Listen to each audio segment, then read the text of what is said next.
and it couldn't really begin until Mr. Turtle should reach the big rock and take the leap that Mr. Crow had suggested to him.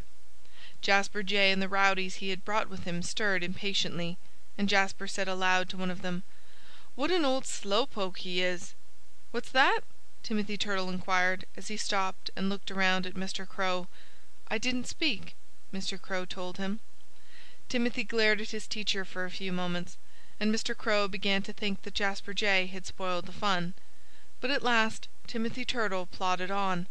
And when his back was turned old Mr. Crow flew over to the place where Jasper Jay was hidden and whispered to him that he had better keep still or there would be trouble for him. Chapter 8. Turning Turtle. So Timothy Turtle struggled up the steep face of the bluff. And as he neared the top, Mr. Crow began to hop up and down upon the old pine stump. He was almost bursting with silent laughter. But he succeeded in keeping quiet. And now and then he made threatening motions toward Jasper Jay and his friends, who stuck their heads from behind limbs of trees and hammocks and bushes lest they miss any of the fun.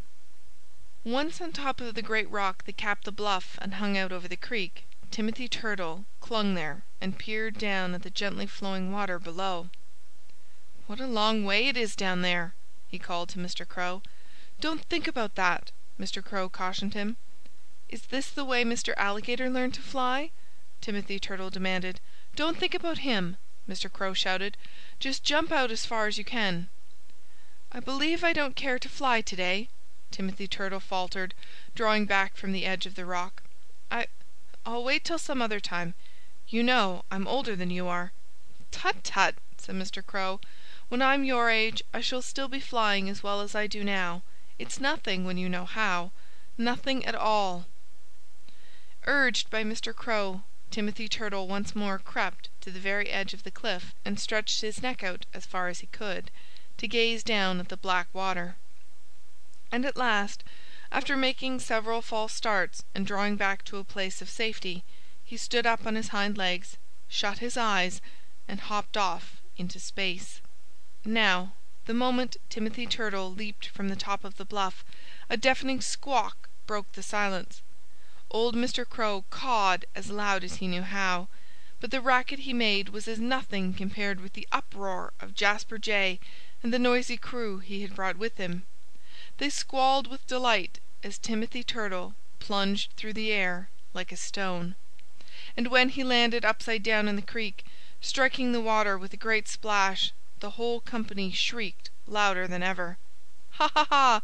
Mr. Crow cried, holding his sides and rocking backwards and forwards upon the old stump. "Jay! Jay! Jay!" Jasper and his friends bawled, hopping up and down and cutting capers in the air. As for Timothy Turtle, he made no sound at all.